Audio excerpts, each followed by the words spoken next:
So thank you all for coming. Yeah. My hope for this session is to share with you the principles and the perspective of this, what we would call this work, which I don't call it work at all. It's more just like living your life in a normal, healthy way.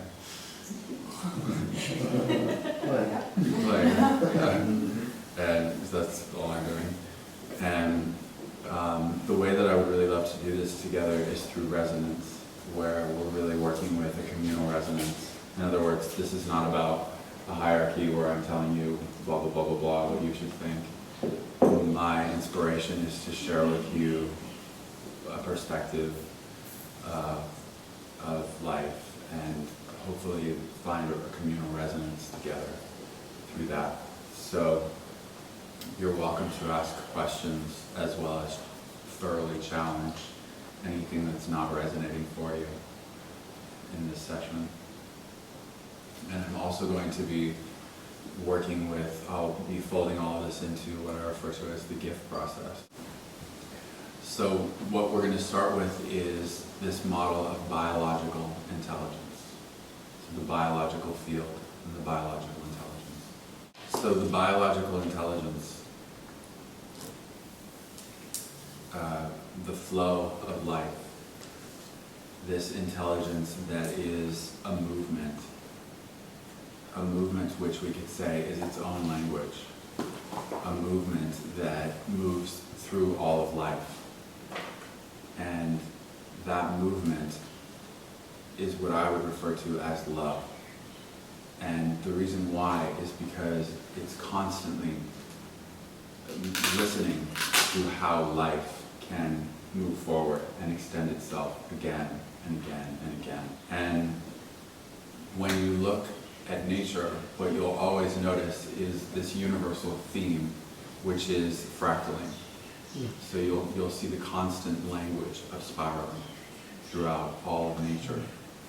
And when you look at the root systems of trees, when you look at the fractaling of the veins and structures through leaves, when you look at our neurology, you look at the veins and the tissue, the fibrotic tissue, you look at every aspect of the system as it's growing, you will see that universal theme throughout all of life, that spiraled, fractal theme.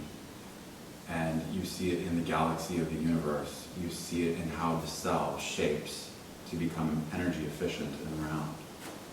So that intelligence, as I've developed my own personal practice to go in and allow that intelligence to be my thought system, to be my mind, that intelligence has taught me my own personal meaning for what love is.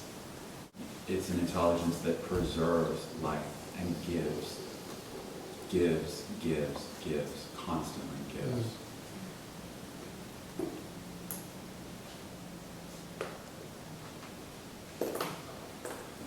And in the giving, what's happening is this constant involuting, this constant receiving.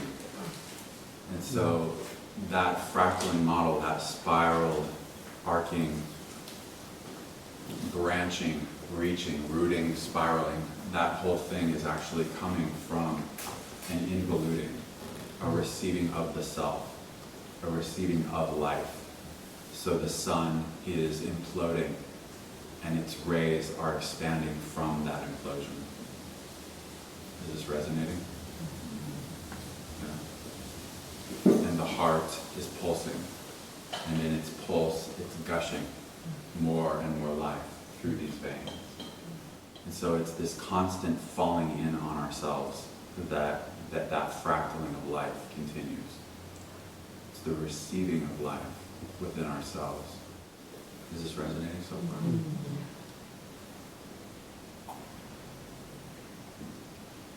So the perspective that I'm inviting us to resonate in is the perspective of opulence, of super abundance, super opulent abundance, the plentum of super opulence, the plentum of abundance, what lives in our heart. what is constantly beaming from behind our eyes, breath by breath.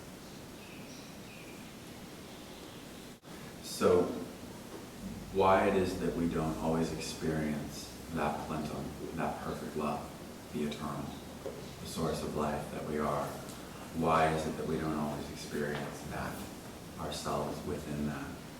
The ego, the thought system of separation, which is just a thought system, it's nothing more. It'll have a projection of you as your identity and your story. It'll project, that thought system will, in its confusion, project an identity of you in separation. And so what the biological intelligence does is resolve that. And it does it through nourishment. So it does it through love. It does it through connection. And this work that I'm sharing, which I did not develop, it came from the biological field, from the biological intelligence, and woke me up. The application of it is based in a movement practice. And the movement practice goes from being highly dynamic to deep internal rest. So stillness and everything in between. That's the law of nature, that same movement, no matter how big or small it is, it will always spiral us back into ourselves, into the rest point, into the eternal. So that's why I refer to it as a biological intelligence, because its movement is always taking us back into our center. So this practice it's a practice that creates a simple container for us to study that internal movement for ourselves and to nourish from the eternal being that we are. So the eternal, that's another way of saying the source of life. It's what it is that's infinite. It's what it is that is the constant. It is what is formless and always here. Yeah, the eternal. That is who, what, and where we eternally are. That is who we are. We are eternal. We are whole and complete. That's what we are. That will never change. This will never change. This is what the biological intelligence, our internal knowing, is resolving, is any idea that we're believing from thinking as though we're limited. As we drop into that, as we drop into the eternal, we realize that we're having a human experience and that we're not defined by that human experience. That's the place of choice. For me, this was never work. This practice has never been work. And it was always just like, are you kidding me? I'm on board. This is pure pleasure. And what I noticed is that when people have approached this work, this nourishment, gradually what I noticed was that people would come and they'd be like, resisting the nourishment or not understanding it. And that basically what I could see was happening was that the defense structure was showing up. And so what the biological intelligence does is resolve that. And it does it through nourishment. So it does it through love. It does it through connection.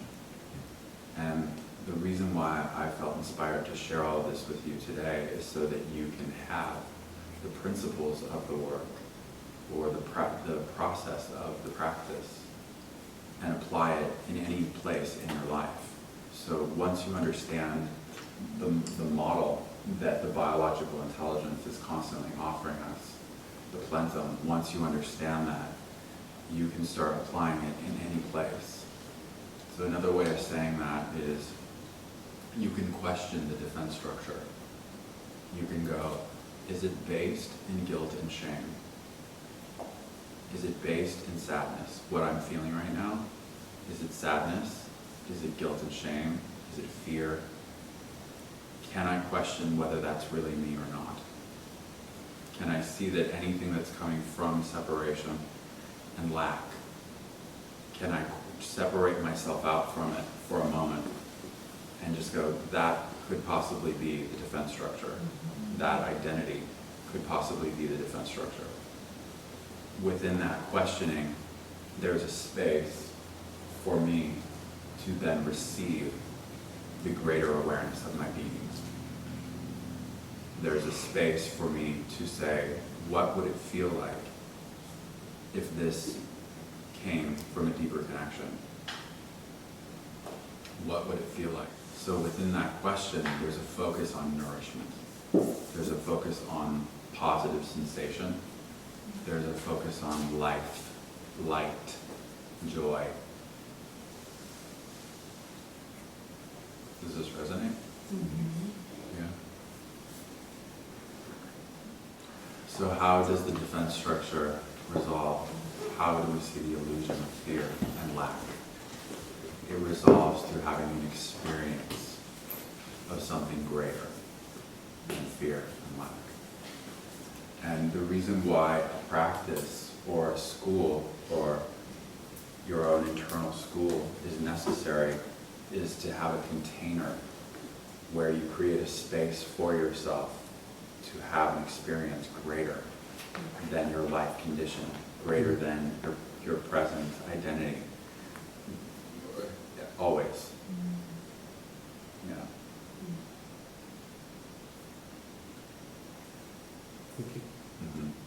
Yeah.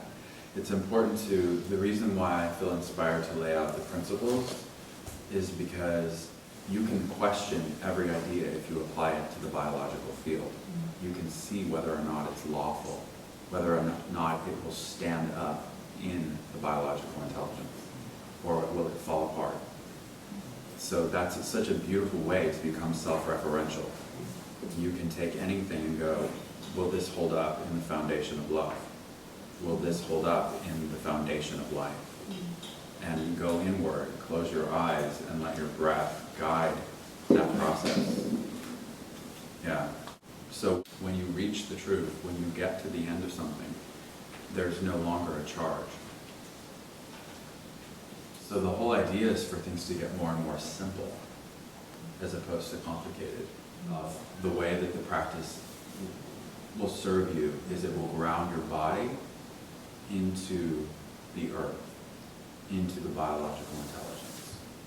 And when that's happening, what you'll feel is all of those spirals and all of that movement become a coherent language that shapes you, that shapes this body in a very dynamic, fluid, beautiful, coherent way. When that happens, as the body's grounding, then the mind can ground into the eternal. So the body grounds into the earth, the mind grounds into the eternal, the love flows. So the forms will continue to change. The body will come and go. We know this. The process of the biological field, the biological intelligence, what it will constantly remind you is that you are not a body. You are life. So bio means life. Life intelligence. And our defense structure is identified with form, as though form is life.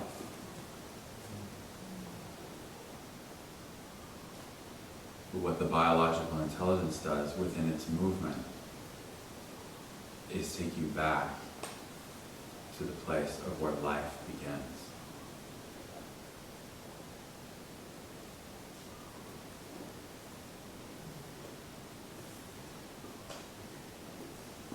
And that's the eternal. That's the place of rest. So the awakening process is a gentle rest and a peaceful awakening. So that's again why I keep focusing on the neutrality being the guide, and the nourishment being the guide.